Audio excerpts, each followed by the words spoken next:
नमस्कार, आप देख रहे हैं इंडिया बोल रहा है। मैं हूं आपके साथ विवेक शांडिल। अचानक से डोनाल्ड ट्रंप पर हमले तेज हो गए हैं अमेरिका के अंदर और बड़ी खबर जो आ रही है वो ये कि डोनाल्ड ट्रंप का प्लेन क्रैश होते होते बाल बाल बचा है, जिसमें डोनाल्ड ट्रंप की जान भी बाल बाल बची है, क्योंकि उसी प्लेन में, उसी हेलीकॉप्टर में सवार होने वाले थे डोनाल्ड ट्रंप। तो बड़ी खबर क्या है?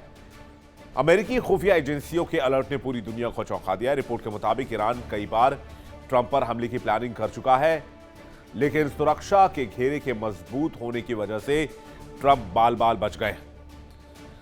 28 फरवरी 2026 को अमेरिकी हमले में सुप्रीम लीडर खामेनी की मौत हुई। उसके बाद से ईरान खून का बदला खून से चाहता है। तेहरान का मानना है कि अगर ट्रंप रास्ते से हट जाते हैं तो मिडल ईस्ट में अमेरिका का दबाव कम होगा, अमेरिका बैकफुट पर आएगा और इजराइल भी पीछे चला जाएगा।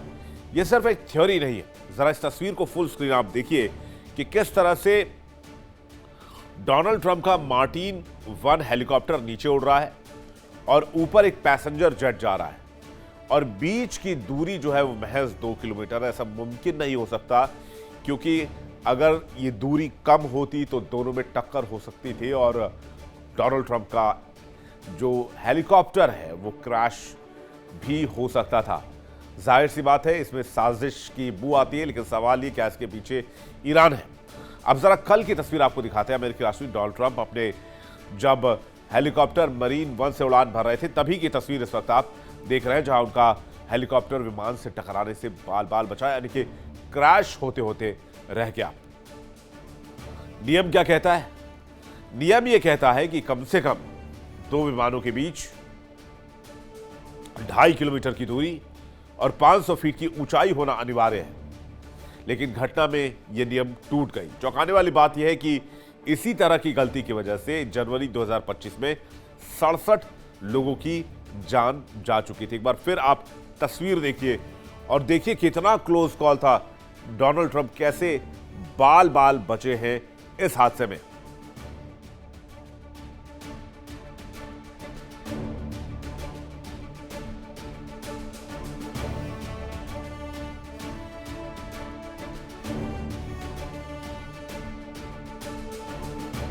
जब से अमेरिका ने ईरान पर हमला किया है तब से डोनाल्ड ट्रंप अपने दुश्मनों के निशाने पे। ये बात डोनाल्ड ट्रंप खुद कबूल कर चुके हैं कि ईरान उनकी जान के पीछे पड़ा है।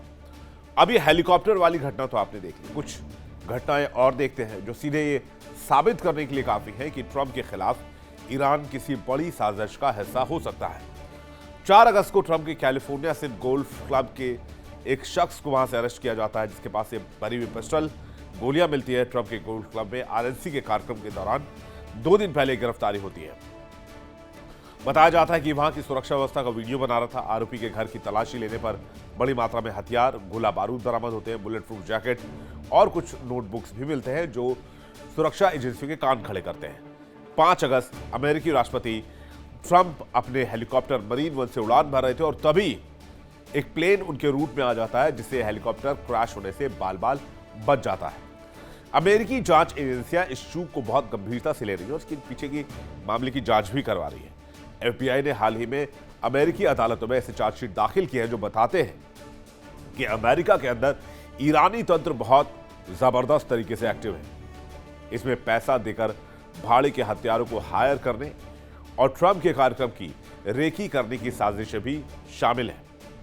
अभी हाल ही में आपको याद होगा, मैंने खबर आपको दिखाई थी कि ईरान ने बाकायदा मिलानिया ट्रंप के दिन भर के कार्यक्रम को रेकी करके, रूट करके एक रूट भी जारी किया था और एक वीडियो भी जारी किया था कि वो कब कब कहां जाती है, कहां से शॉपिंग करती है और कहां से वो बाकी चीजें खरीदती हैं, गाड़ी में कितना वक्त गुजारती हैं, लाइब्रेरी में कितना वक्त, शॉपिंग में कितना वक्त, सारी डिटेल्स ईरान के पास थी। और डोनाल्ड ट्रंप भी कई सार्वजनिक मंचों से कह चुके हैं कि ईरान उनकी हत्या करवाना चाहता है।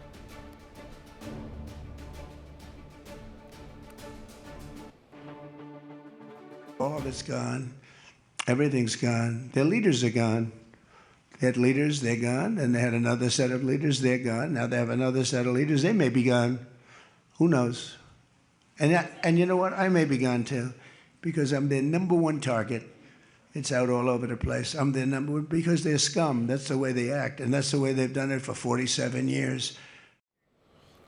बातचीत करने के लिए मेहमानों का एक बड़ा पैनल हमारे साथ जुड़ रहा है। मेजर जनरल अनुज माथुर हमारे साथ जुड़ रहे हैं, रक्षा विशेषज्ञ ग्रुप कैप्टन डीके पांडे हमारे साथ जुड़ रहे हैं, रक्षा विशेषज्ञ इमरान खोखर, ईरान मामलों की जानकार, और थोड़ी देर में अहमद मस्ती खान भी हमारे साथ जुड़ेंगे, जियोपॉलिटिकल एक्सपर्ट अमेरिका से सीधे लाइव।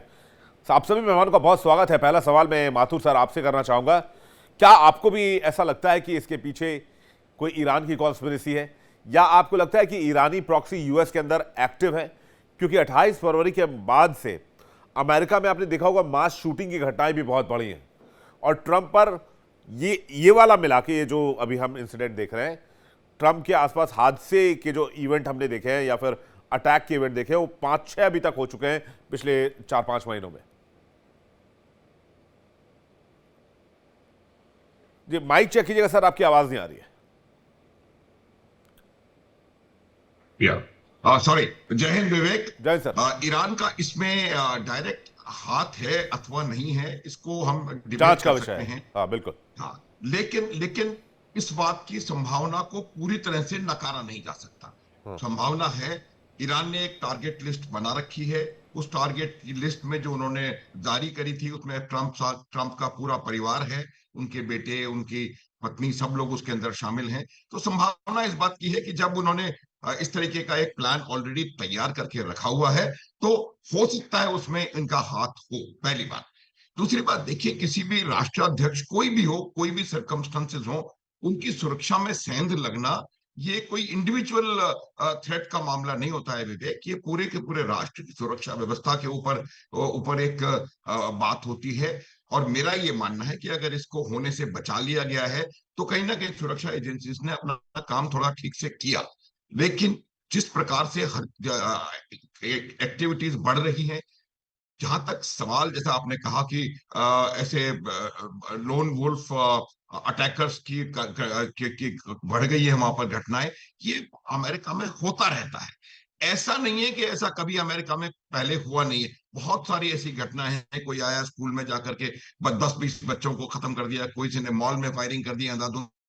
तो इस प्रकार की हरकतें होती रहती हैं। लेकिन एक बात निश्चित है कि पिछले कुछ समय में डोनाल्ड ट्रंप के ऊपर, सही गलत ये बात नहीं, उनके ऊपर कई सारे प्रयास जरूर हुए हैं, चाहे वो व्हाइट हाउस की सुरक्षा का मामला हो, चाहे वो मायामी में गोल्फ कोर्स में हो, या अभी सैन फ्रांसिस्को या वेरेवर लॉस एंजलिस, जहां पर भी उनके ऊपर हमला करने के प्रयास किया गया वो हो, हवाई जहाजों की आपस में टक्कर हो, अभी दो हवाई जहाजों के बीच में जो मान्य डिस्टेंस होना चाहिए उससे कम डिस्टेंस रखा गया हो, ये तमाम चीजें जो हैं, इनको एकदम से बिल्कुल साइडलाइन में मुझे लगता है हम नहीं कर सकते। इसमें सुरक्षा एजेंसीज को ये ध्यान देने की आवश्यकता है कि क्या इनका आपस में कोई लिंक है, और अगर लिंक है तो वो लिंक क्या, उसके तार कहीं ना कहीं जाकर के ईरान से जुड़ रहे हैं। लेकिन जिस प्रकार से हालात बने हुए हैं, मैं ईरान के इसमें साजिश में शामिल होने से इनकार नहीं करूंगा।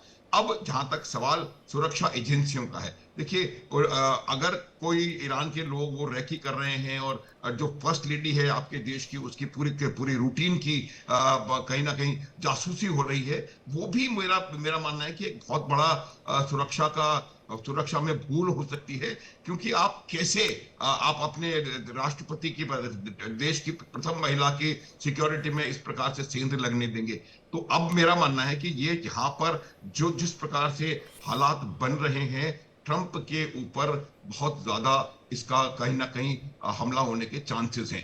दूसरी चीज आप इसको देखिए, मैं उससे ज्यादा डायरेक्टली कनेक्ट नहीं करना चाहता, लेकिन जब भी इलेक्शंस का समय आता है, आप याद करिए पिछले वाले इलेक्शन से पहले भी एक अटेम्प्ट हुआ था जी। फॉल्स फ्लैग है नहीं है, ये डिबेट करा जा सकता है, लेकिन इसका कहीं ना कहीं कोई रिलेशन जो आने वाले मिड टर्म इलेक्शंस हैं उससे भी होने की संभावना से इनकार नहीं कर सकते विवेक। क्योंकि वो आज जिस प्रकार की परिस्थिति है, एक तो बहुत कम इनके पास सीटों का मार्जिन है दोनों हाउसेस में, और दूसरा हालात रिपब्लिकन पार्टी के बहुत ज्यादा दयनीय मुझे होते हुए नजर आ रहे हैं, ट्रंप की पॉलिसीज की वजह से, युद्ध की वजह से, या किसी भी वजह से आप कहें।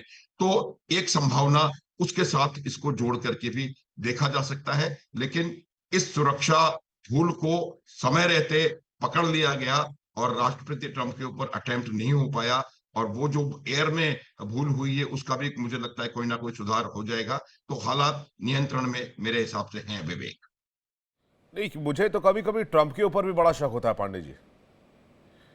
ये भाई भी खुद बहुत बड़े खिलाड़ी आदमी है भाई। अमेरिका का सबसे ताकतवर व्यक्ति उसके आसपास हवाई जहाज टेक ऑफ करने से पहले भी 50 बार सोचेगा, और ये जानकारी हर एक सिस्टम के हर एक डीएनए तक होगी, और एक उसके जो स्टाफ के, मुझे लगता है जो वहाँ पर सफाई वाले जो साथी काम कर रहे होंगे उनके पास भी इंफॉर्मेशन होगी थोड़ी देर में जो है वो ट्रम्प साहब की फ्लाइट जाने वाली है।